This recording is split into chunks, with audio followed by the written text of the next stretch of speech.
প্রসাদ বানাতে গিয়ে কুসুমের শাড়িতে আগুন লেগে গেল।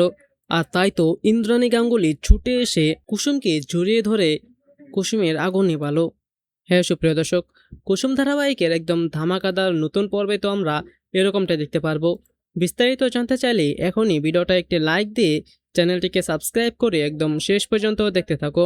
কুসুম ধারাবাহিকের একদম নতুন পর্বে তো আমরা সবাই দেখতে পারবো যে মন্দিরে তো সকলের ব্রত পালন শেষ হয়ে যায়, ইন্দ্রাণী গাঙ্গুলির অগ্নি পরীক্ষাও শেষ হয়ে যায়। আর তারপর কুসুম এবার ঠাকুরমশাইয়ের কাছে এসে বলে যে ব্রত তো আমাদের পালন করা শেষ, এখন আমরা কি করব ঠাকুরমশাই? আর তখন পণ্ডিত মশাই বলে যে সূর্যাস্তের আগেই আপনাদেরকে প্রসাদ বানাতে হবে, তা না হলে কিন্তু ঘোর অমঙ্গল ঘোর বিপদ হবে আপনাদের, মানে রাজশেখরের।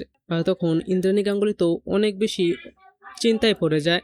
সে বলে যে এত তাড়াতাড়ি দ্রুত আমরা প্রসাদ বানাবো কি করে, সেটাই তো বুঝতে পারছি না। আর তখন কুসুম বলে যে দেবীমা আপনি কোনো চিন্তা করবেন না, আমি তো আছি, আমি নিজেই সমস্ত প্রসাদ বানিয়ে দেব। আর তখন ইন্দ্রাণী গাঙ্গুলি বলে যে তুমি ভেবে চিন্তা কথা বলছো তো, তুমি পারবে তো? আর তখন আয়ুষ্মানও বলেছে হ্যাঁ কুসুম, এটা কিন্তু অনেক ক্রিটিক্যাল একটা কাজ, তুমি কিন্তু এত তাড়াতাড়ি চাইলেও প্রসাদ বানাতে পারবে না।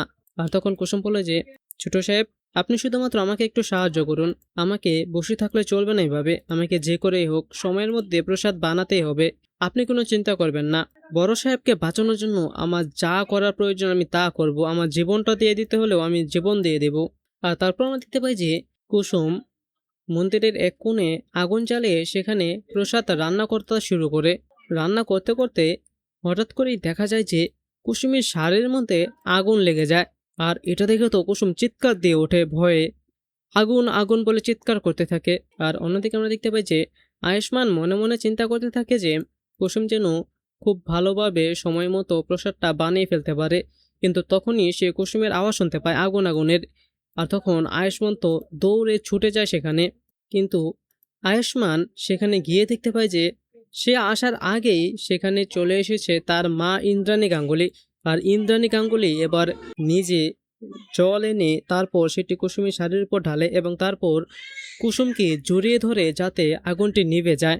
আর এটা থেকে তো আয়ুষ্মান অনেক বেশি খুশি হয়ে যায় যে শেষ পর্যন্ত তাহলে বউ আর শাশুড়ি এক হলো, একজন আরেকজনের বিপদে এগিয়ে আসলো। আর তারপর আমরা দেখতে পাই যে কুসুমও অনেক অবাক হয়ে যায়। কুসুম বলে যে দেবীমা আপনি আমাকে বাঁচালেন। তো সুপ্রিয় দর্শক, আপনারাও চান তো যে এরকমই কিছু একটা হোক?